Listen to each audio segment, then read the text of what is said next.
ఢిల్లీకి వెళ్లారు. సీఎం రేవంత్ రెడ్డి వెంట మరికొంతమంది ముఖ్య నేతలు కూడా వెళ్లారు. దాంట్లో పిసిసి చీఫ్ మహేష్ కుమార్ గౌడ్, ఎమ్మెల్యేగా గెలిచినటువంటి నవీన్ యాదవ్ను కూడా తీసుకొని ఢిల్లీకి వెళ్లారు. అయితే ఏఐసిసి చీఫ్ మల్లికార్జున్ ఖర్గేతో భేటీ కాబోతున్నారు నవీన్ యాదవ్. జూబ్లీ హిల్స్ ఉప ఎన్నిక విజయం గురించి హైకమాండ్ కు వివరించబోతున్నారు సీఎం రేవంత్ రెడ్డి. ఆ తర్వాత కేబినెట్ విస్తరణ పైన కూడా ఈ రోజు అధిష్టానంతో చర్చ జరిగే అవకాశం కనబడుతోంది. ఇక ప్రస్తుతం కేబినెట్ లో 2 ఖాళీలున్నాయి.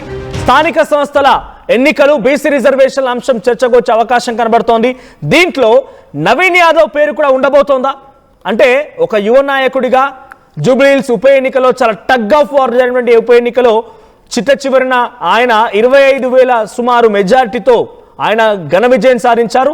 సో హైదరాబాద్కి ప్రాతినిధ్యం ఇస్తూ అటు బీసీల అంశం రెండూ కూడా నెరవేరుతాయి. ఇప్పటికే మైనార్టీలకు సంబంధించి అజారుద్దీన్ కల్పించారు. హైదరాబాద్ కేటగిరీలో ఉన్నప్పటికీ బీసీలకు అవకాశం ఇవ్వాలి, ఒక యువకుడికి అవకాశం ఇవ్వాలన్న ఆలోచనతో నవీన్ యాదవ్ పేరుని కూడా తెర మీద తీసుకుంటారో చూడాలి. సో అధిష్టానం మల్లికార్జున్ ఖర్గేతో, హైకమాండ్ కేసీ వేణుగోపాల్తో ఈరోజు పిసిసి మహేష్ కుమార్ గౌడ్, రేవంత్ రెడ్డి అండ్ నవీన్ యాదవ్ భేటీ కాబోతున్నారు.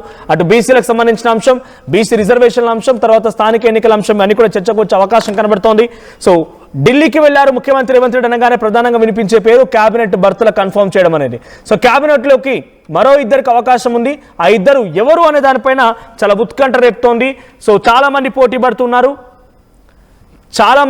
పడుతున్నారు. దాంట్లో రాజగోపాల్ రెడ్డి ఉన్నారు. తర్వాత ఇటు పెద్ది సుదర్శన్ రెడ్డి పోటీ పడితే నిజామాబాద్ నుంచి సుదర్శన్ రెడ్డి కాస్త ప్రభుత్వ సలహాదారుడిగా అవకాశం కల్పిస్తూ ఆయనకి కేబినెట్ మీటింగ్లో కూడా ప్రత్యేక ఆహ్వానితుడిగా అవకాశం ఇచ్చారు. ఆ తర్వాత పోటీ పడుతున్నటువంటి దాంట్లో బీర్ల ఐలయ్య కూడా ఉన్నారు, ఆది శ్రీనివాస్ ఉన్నారు. సో చాలా మంది పోటీ పడుతున్నారు. బీసీలో నుంచి పోటీ ఉంది. అటు మల్రెడ్డి, రంగారెడ్డి కూడా పోటీ పడుతున్నారు. వీళ్ళందరూ కూడా పోటీలో ఉన్న సమయంలో ఎటువంటి నిర్ణయం ఉంటుంది, అధిష్టానం ఏ నిర్ణయం తీసుకుంటుందో చూడాలి. సో ప్రస్తుతానికైతే మరో వారం 10 రోజుల్లో మరో 2 బెర్తులను కూడా కన్ఫర్మ్ చేయాల్సిన ఆవశ్యకత ఏర్పడింది. ఇప్పటికే 2 ఏళ్ల కాలం పూర్తి కాబోతున్న నేపథ్యంలో అంతకంటే మునిపే ఈ యొక్క పూర్తి స్థాయిలోని కేబినెట్ ని కన్ఫర్మ్ చేసి ఇక పరిపాలనపై దృష్టి పెట్టి స్థానిక ఎన్నికలపైన టార్గెట్ చేయాల్సిన ఆవశ్యకత ఏర్పడింది. సో మొన్న మధ్య అజారుద్దీన్కి అవకాశం కల్పిస్తున్న సమయంలో కూడా మరొక వారం 10 రోజుల్లో రిజల్ట్స్ అయిపోగానే 2 మినిస్టర్లను కూడా కన్ఫర్మ్ చేస్తామని చెప్పి అధిష్టానం చెప్పింది అని చాలా మంది కాంగ్రెస్ నేతలు మాట్లాడుకొచ్చారు. ముఖ్యమంత్రి రేవంత్ రెడ్డి కూడా ఒక రకంగా అదే సంకేతం ఇచ్చారు.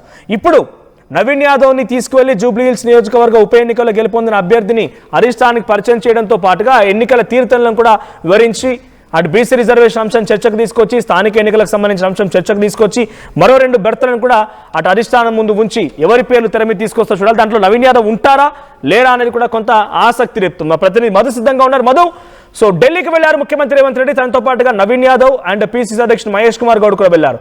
ఏ అంశాలపై చర్చకు రాబోతోంది? కేబినెట్ మంత్రుల విషయంలో ఎటువంటి డిసిషన్ తీసుకోబోతున్నారు?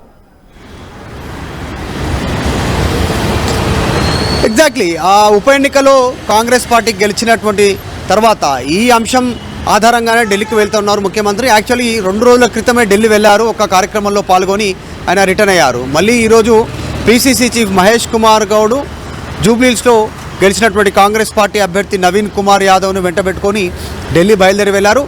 ఏఐసిసి ప్రెసిడెంట్ మల్లికార్జున ఖర్గేను కలిసి పరిచయం చేయించి ఒకసారి గెలుపుకు సహకరించినటువంటి ఇక్కడ పరిస్థితులు, ఏ రకంగా గెలిచారు, వాటికి సంబంధించిన సమీకరణాలన్నీ కూడా మల్లికార్జున ఖర్గేకు వివరించడానికి ఢిల్లీ వెళ్ళారు. దాంతోపాటు ప్రస్తుతం ఢిల్లీ వెళ్తూ ఉన్నారు కాబట్టి కొద్ది రోజుల్లోనే స్థానిక సంస్థలపైన కాంగ్రెస్ పార్టీ నిర్ణయం తీసుకోనుంది. ముఖ్యంగా 42% రిజర్వేషన్ అంశంపైన పార్టీ సూచన మేరకు ముందుకు పోవాలనుకుంటుంది. రాజ్యాంగ పరంగా చిక్కులు వస్తూ ఉన్నాయి. మొన్న హైకోర్టుకు వెళ్తే హైకోర్టు పాత రిజర్వేషన్లతోటే స్థానిక సంస్థల ఎన్నికలు నిర్వహించండి, 42% రిజర్వేషన్ సాధ్యం కాదు, ఎందుకంటే సుప్రీంకోర్టు గతంలో ఉటంకించినటువంటి తీర్పులు ఉన్నాయి కాబట్టి వీలు కాదు సో అనేటువంటి సూచన చేసింది. పాత రిజర్వేషన్లతో వెళ్ళాలనుకుంటే మిగతా పర్సంటేజ్ని కలుపుకుంటే 42 ఇవ్వాలనుకుంటే మొత్తం పార్టీ పరంగా రిజర్వేషన్లు కేటాయించినటువంటి సిచ్యువేషన్ ఉంది. దానిపైన రేపు 17 జరగబోయేటువంటి క్యాబినెట్లో చర్చించేటువంటి అవకాశం ఉంది. సో వీటన్నిటి గురించి మల్లికార్జున ఖర్గేతో చర్చించేటువంటి అవకాశం ఉంది. ఇదంతా ఒకవైపు ఉంటే మరొకటి నవీన్ యాదవ్ ఢిల్లీకి ఆయనను తీసుకెళ్లి పరిచయం చేయించడము, గెలిచినటువంటి సంబంధ సందర్భాన్ని వివరించడంతో పాటు మరి నవీన్ యాదవ్ కూడా బీసీ కోటాలో మంత్రి పదవిలో వచ్చే అవకాశం ఉందా అనేటువంటి చర్చ జరుగుతున్న మాట వాస్తవం కాంగ్రెస్లో, ఎందుకంటే చాలామంది పోటీ ఉంది. కాకపోతే అదే నియోజకవర్గం నుంచి 2023లో అసెంబ్లీ నుంచి పోటీ చేసి ఓడిపోయినటువంటి అజారుద్దీన్కి ఎమ్మెల్సీ ఇచ్చి మంత్రి పదవి ఇచ్చారు కాబట్టి సో మళ్ళీ అదే ప్రాంతం నుంచి నవీన్ యాదవ్కి మంత్రివర్గంలో అవకాశం ఉండకపోవచ్చు అనేటువంటి చర్చ కూడా ఉంది.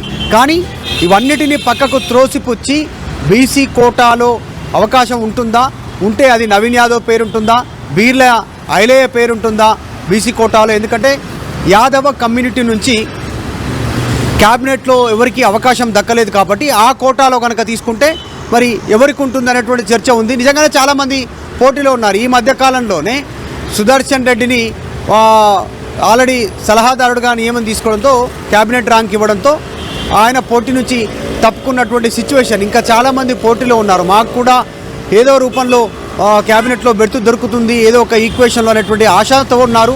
ప్రేమ్ సాగర్ రావును కూడా ఆయనకు సివిల్ సప్లైకి సంబంధించిన కార్పొరేషన్ చైర్మన్గా నియమించడంతో ఆయనకు దాదాపు అవకాశాలు ఆగిపోయాయి. కాబట్టి ఇక ఫర్దర్ ఎవరు అనేటువంటి చర్చ నడుస్తూ ఉంది. మరి హైదరాబాద్ కోటాలో, మైనారిటీ కోటాలో, జూబ్లీస్కి సంబంధించినటువంటి గతంలో పోటీ చేసిన కోటాలోనే మరి అజారుద్దీన్కి ఆల్రెడీ మంత్రివర్గంలో స్థానం దక్కింది. ఆల్రెడీ ప్రమాణ స్వీకారం కూడా చేశారు, బాధ్యతలు కూడా స్వీకరించారు.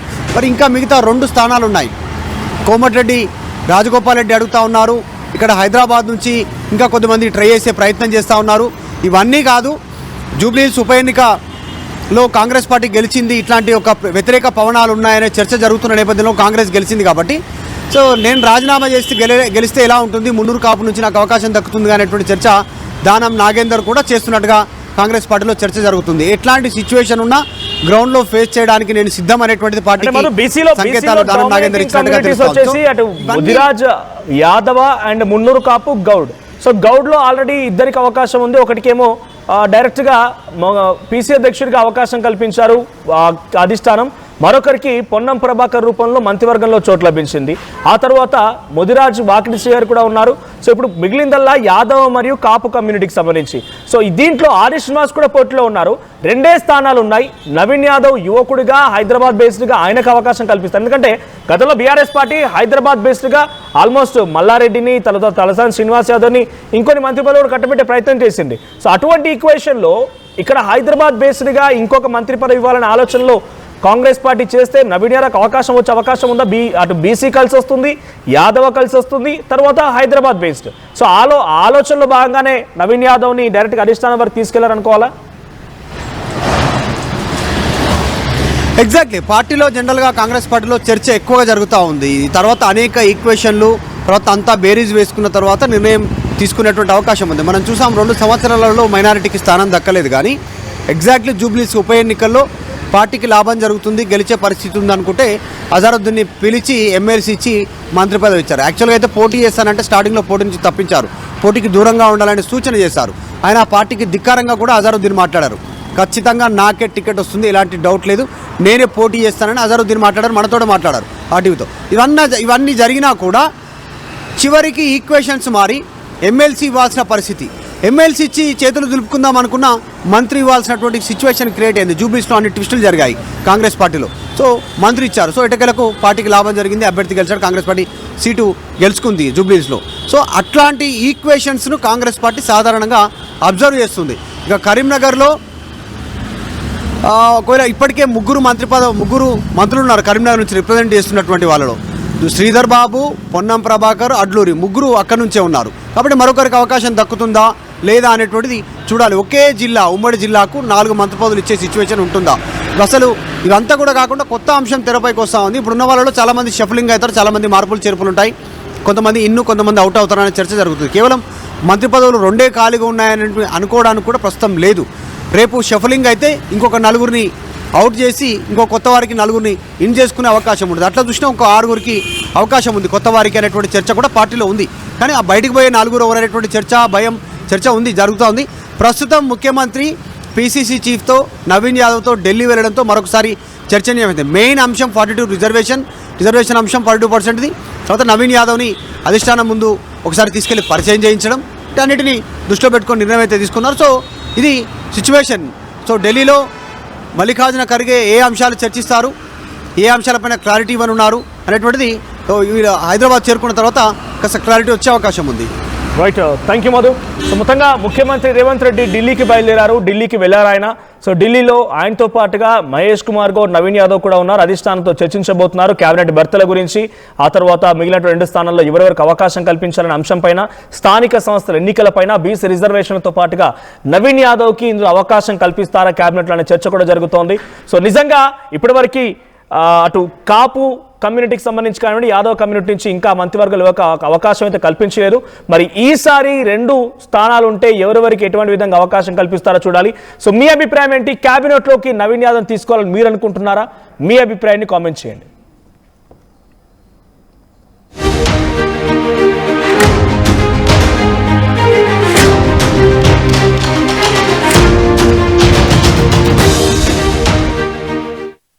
ఇల్లైనా ఫ్యాక్టరీ అయినా క్లినిక్ అయినా రూఫ్ ఉంటే safe. Truzon solar system install చేయండి. బిల్తో పాటు బీపీ తగ్గించండి. నువ్వు సూపర్ స్టార్ అయ్యా. Truzon solar power, super power. చరిత్ర సృష్టించినోడు ఇప్పుడు ఆ చరిత్రని తిరగరాయబోతున్నాడు. అబద్ధాల గోడల్ని బద్దలు కొట్టి నిజాలను రాగా మీ ముందుంచబోతున్నాడు. నిజమైన వార్తల కోసం వెంటనే డౌన్లోడ్ చేసుకోండి రా యాప్ని.